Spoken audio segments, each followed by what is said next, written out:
नमस्ते, मी Snehal गारपणकर. SP9 मराठीमध्ये आपलं पुन्हा एकदा स्वागत. तर पाहूयात आजची विशेष बातमी. जम्मू काश्मीर मधील पहलगाम येथे दहशतवादी हल्ल्यात पर्यटकांचे प्राण वाचवताना शहीद झालेल्या सय्यद आदिल हुसेन शाह यांच्या कुटुंबियांना दिलेल्या आश्वासनाची पूर्तता आज पार करण्यात आली. तर पाहूयात आजची सविस्तर बातमी. त्यांच्या कुटुंबांसाठी नव्याने बांधलेले घर आज विधिवत सुपूर्द करण्यात आले. या प्रसंगी काश्मीर नागरिकांशी व्हिडिओ कॉन्फरन्सद्वारे संवाद साधण्यात आला. धर्म, भाषा आणि पंथांच्या पलीकडे जाऊन मानवतेसाठी स्वतःचा जीव अर्पण करणारा आदिल हा देशाच्या अस्मितेचा जाज्वल्य दीप असल्याचे गौरवोद्गार काढण्यात आले. या हल्ल्यात एका आईचा मुलगा आणि कुटुंबांचा आधार हरपला असला तरी त्याचे बलिदान देश कधीच विसरणार नाही, असे यावेळी स्पष्ट करण्यात आले.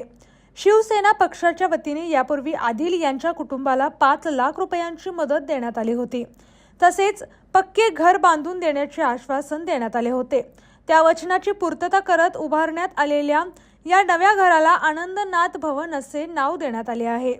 हे नाव आनंद दिघे यांच्या स्मरणार्थ ठेवण्यात आले असल्याचे सांगण्यात आले. हे घर केवळ निवारा नसून एका वीराच्या बलिदानाचा सन्मान असल्याचे अधोरेखित करण्यात आले. आम्ही जे बोलतो ते करतो हीच शिवसेनेची ओळख असल्याचे सांगत आदिल यांच्या कुटुंबाला संपूर्ण देश त्याच्या पाठीशी असल्याचा विश्वास देण्यात आला. यावेळी संजय शिरसाट आणि योगेश कदम यांच्या हस्ते घराचे उद्घाटन करण्यात आले.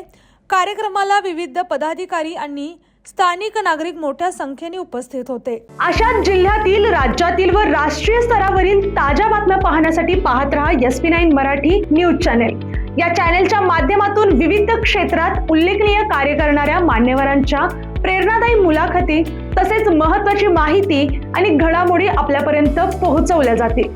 अशा नवीन बातम्या आणि माहिती मिळवण्यासाठी चॅनेलला लाईक करा, शेअर करा आणि हो, सबस्क्राईब करायला विसरू नका. पाहत रहा SP9 Marathi, your time your news. धन्यवाद.